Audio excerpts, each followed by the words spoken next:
Hello. So I'm doing a real-time demo later in this talk, and if it doesn't work, it sounds like I should have used some chaos to add the methods in. I'll be here all week. Um, okay, so yeah, I'm Andrew, previously Handshake, Uber, had a YC Winter 20 startup, and then I'm currently a consultant at Mangrove Technology. So what are we here to talk about? What am I here to talk about today? Real time. Real time is hard, and it's even harder when Ruby doesn't necessarily have the proper WebRTC support that would be nice. So because I'm a masochist, I've done a lot of work in various contexts to use as much Ruby as possible while still getting to build fun, cool, real-time voice and video products. I'm a strong believer that voice is kind of the next big interface, so how do we work with it in Ruby? As you may have saw on the invite, I am also the Pokemon guy. So I have several open source projects that you can find on my GitHub. I'm happy to share that link with you after. The first thing that I worked on was a bot for a web client called Pokemon Showdown. So it's a Pokemon battle simulator. You played it? What's your favorite Pokemon? Dialga? That's a good one. Amazing. So it's a simulator that has Dialga as one of the Pokemon in it, and a less exciting slide is kind of how I went about building a real-time Pokemon Showdown playing bot that also had like a voice announcer feature that I'll be able to exhibit at the end of this conversation. So this was right when the OpenAI real-time API came out, and I had like a function calling service as well as a voice service to like make tool calls when you ask, hey, let's switch to Dialga, let's switch to Pikachu, use Hyperbeam. So it's live on Twitch. You can go in, you can say what you want to happen, it will happen. Some applications around entertainment are that you could be a streamer, you could let your chat play Pokemon against you, you could be aggregating all of that stuff, and then imagine something with like one of the video models generating the video of the battle on the fly. So for this first foray into real time, some of the big learnings were the socket tree. So Samuel, the maintainer of the async gem that's based on like the Ruby fiber primitives, great guy, has built amazing technology. Like it's much better than the old school like event machine stuff. I really like it. The other big thing is, as we look here, we basically have like 4 real-time services that are passing messages around, and so if you put everything into queues, that is really helpful because then you just pull up the queue, process the message, and keep going. The last big learning was that OBS, Open Broadcaster software, is kind of a pain, like getting that to work. Like now it's really hard to deploy to like a server context if you want like thousands of Pokemon playing bots for thousands of different influencers. That just becomes a bottleneck very, very quickly. So the next big thing, and maybe when you heard Pokemon AI, what you thought I might be talking about is like Claude Plays Pokemon. I did not build Claude Plays Pokemon, and I'm now realizing that just this slide with me in the picture and Claude Plays Pokemon makes it look like I did. There was a hackathon I was invited to about a year ago where it's the Claude Plays guys and then myself, because I built an open source version of Claude Plays. We were probably working on them around the same time, and we launched around the same time. Mine is open source on my GitHub.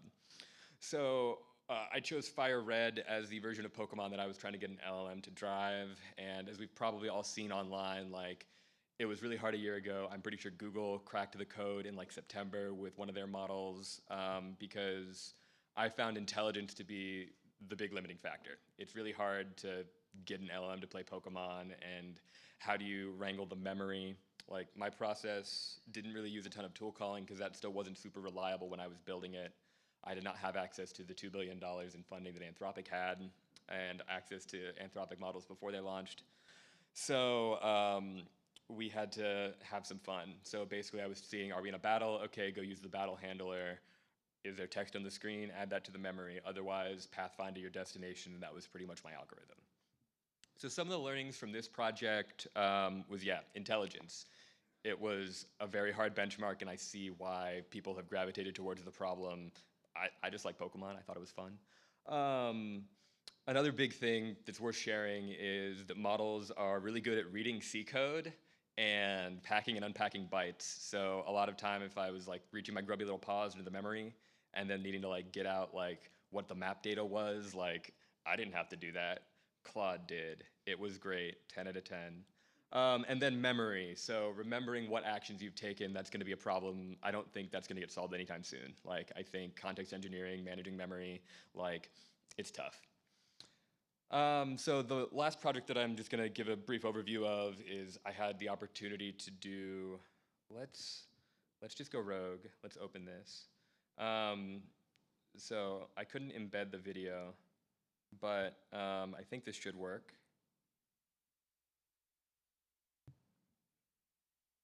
We might not be ready for audio, but basically I had the pleasure of working with Reid Hoffman's family office to build a real-time voice video avatar experience that was exhibited at his conference last year. So um, the latency was terrible, but everyone loved it.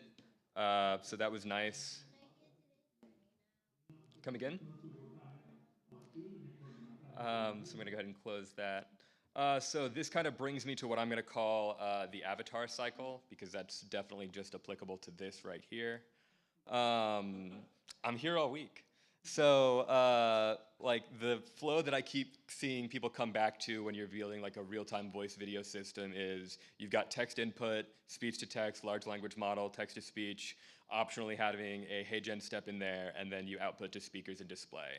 Rinse and repeat. That's the cycle, that's the loop that you're gonna go to. Like these segments will probably become one model at some point in time to do like audio to audio. I don't think the audio to audio models are as reliable enough. That's kind of what I had built the Pokemon Showdown bot on. So this is kind of like, I feel like AI, this is new. All of this stuff is awesome, and we're going from a very convoluted graph like this to a simpler graph like this to the avatar cycle. We're learning, we're understanding how this stuff works, and I'm excited that I've like done a lot of this in Ruby to kind of like bridge the gap and say, okay, here's how people are doing it in not Ruby. How do we want to be doing it in Ruby?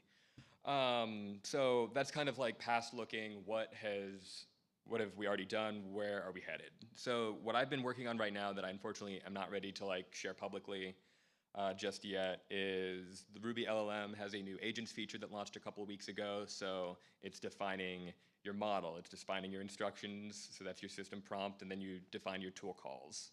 And then that just will run in a loop, and that will be your text in, tokens out. So you now have like text-based chat. The interesting thing is if we can hook this up to a product called LiveKit, which is one of these like real-time like WebRTC servers. So we can exist in Ruby land. We can build our Ruby LLM agent that will have access to tools. We build our text chat system. And then by leveraging LiveKit, we can very easily pipe in microphone to a speech-to-text pipeline, pass it into Ruby LLM, pipe the tokens back out, go to the speaker, and we'll be able to do that with quite low latency. I'm still working on this. Like, I would like to have it like something to show in the next like month or two, because I'm calling this like the LiveKit hat, like cause it's kind of like a hat. You see how it's above? I'm here all week, and that's something that just gets me excited because like this has just been very, very, very like brittle and buggy, and I don't like that. I'm a Ruby engineer. I want things to be solid, and I want things to be reliable, and I want things to work. So this is kind of my attempt to kind of like take everything that I've learned and put it together into where we control the text chat, and then all we have to do is call out to this LiveKit service that can handle the speech to text and text to speech. So yeah, any questions on what I presented? I can share code. I can make more bad jokes.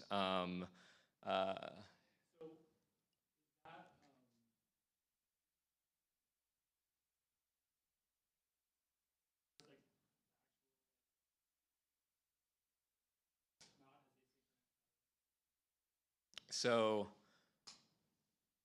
LiveKit has, the WebRTC channels have like a data stream attached to them that's just like, you can send text data across this data stream. So That has been, so yeah, using the async gem to orchestrate things, but then sending stuff over the pipe of LiveKit is how I've been thinking about it. Currently, LiveKit does not support Ruby for their real-time stuff. They just support Python, JavaScript, and no, yeah, and then TypeScript and yeah, Go. And so I'm taking a page out of the. Some people here might be familiar with what's the any cable? Taking a page of the any cable playbook. So we've got our Ruby bindings to the Go real-time stuff, and that's what I'm doing. I'm basically leveraging the LiveKit Go library that's going to be maintained, and then we can have a community-supported Ruby gem that will allow us to stream and like read data from this data channel to send the tokens up to the mothership, and then we'll receive text and then send the tokens back.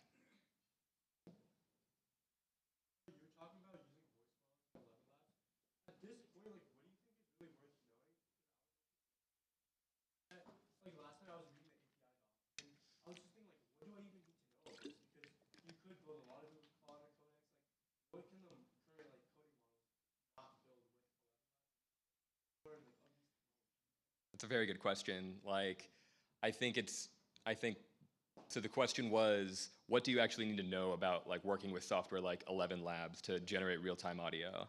Like, what can the coding models not do? You don't know until you try. You don't know until they break. Like, so the newer stuff is, the harder, the less training data there is, and so the higher percent chance I've found that like the coding models are just going to like not work super well. So where my mind goes is there's kind of two real-time platforms right now, Daily and LiveKit. Daily being like, and I tried both, and I kind of gravitated towards LiveKit because the models, the agents, the coding agents were much better at working with the LiveKit docs. Why? I don't know. But like I think having worked with it a ton, yeah, like the models are pretty good. I think it's just like latency is the thing that comes to mind. If you don't know what you're doing, you're gonna have bad latency if you're trying to replicate a human, like like and he just stands there for like 5 seconds, it doesn't work. So like I think it's less about understanding how do you generate audio and more just about understanding the avatar cycle, about like where is your latency, being able to profile all of this stuff, and then see what exactly is going on in your code so it can run fast. Because for a lot of my career, latency has not been super important, you know? But like if you're trying to do anything in real time, like the milliseconds finally matter. And it's something that you have to take into account. Yeah, I've used 11 Labs as a text to speech model. So yeah, like the stack that like if I was to like hype some tools, um, a lot of people up until recently were using 4.0 for their large language model. Like 11 Labs is a pretty popular text to speech model. Cartesia, like a lot of people like Cartesia as well. Speech to text, DeepGram used to be the like bog standard, but I think 11 Labs is encroaching on that space. I'm not, and then I keep hearing about assembly. So like each one of these nodes has like people competing in that space. So you have companies that are trying to like take in millions of investment and then produce the best speech to text, the best large language model, the best 11 Labs, the best video model. HeyGen is really popular. Tavis is another good one. And then users and output speaker display is a little bit less relevant. Yeah, I think not Lenovo. What am I thinking? Logitech, like, is kind of like, yeah, and then humans, like, this is like probably the most obsolete node in this entire cycle.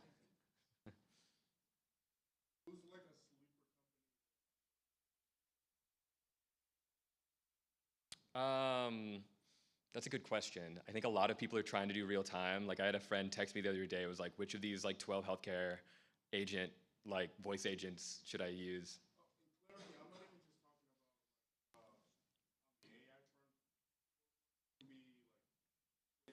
Yeah.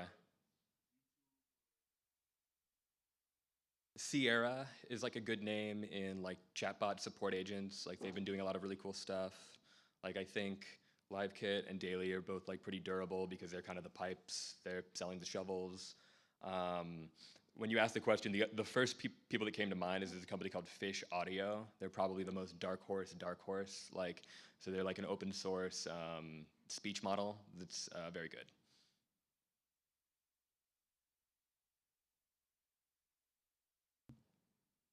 So yeah, these are like you can find me afterwards if you want to get access to my LinkedIn or GitHub. But we have a demo.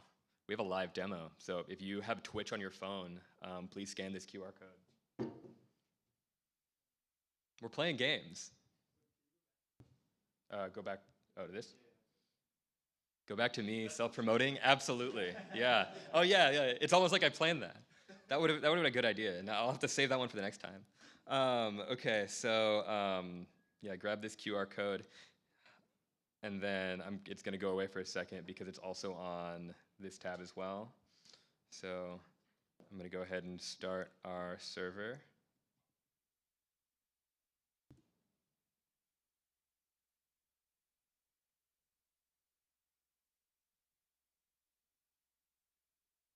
And then if we're lucky, someone on Twitch will type start. Okay.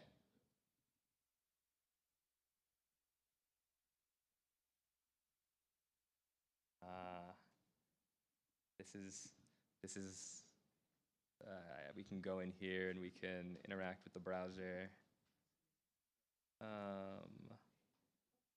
Where is it? Like, click on. Oh, there we go. There we go. It's always what you don't expect.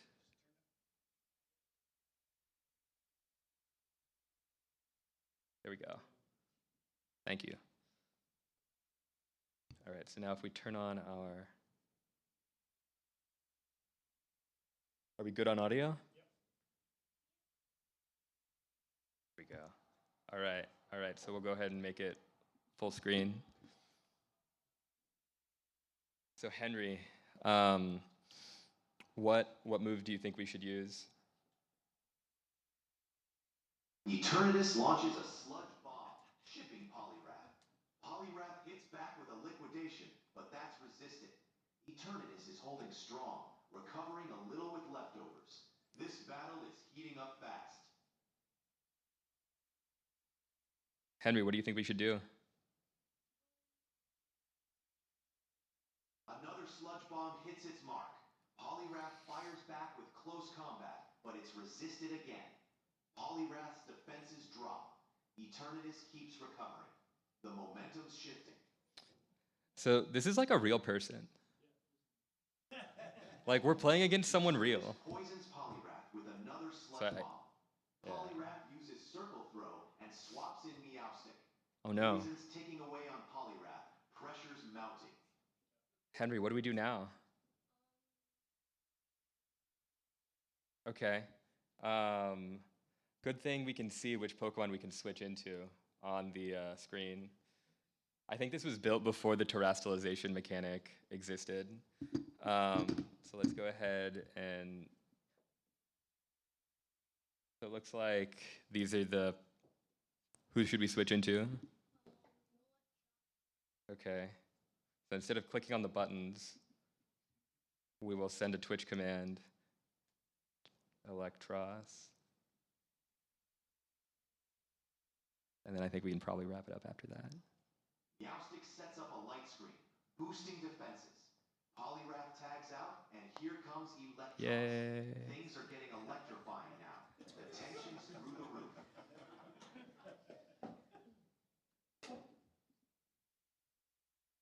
Right. This has been Pokemon with Andrew.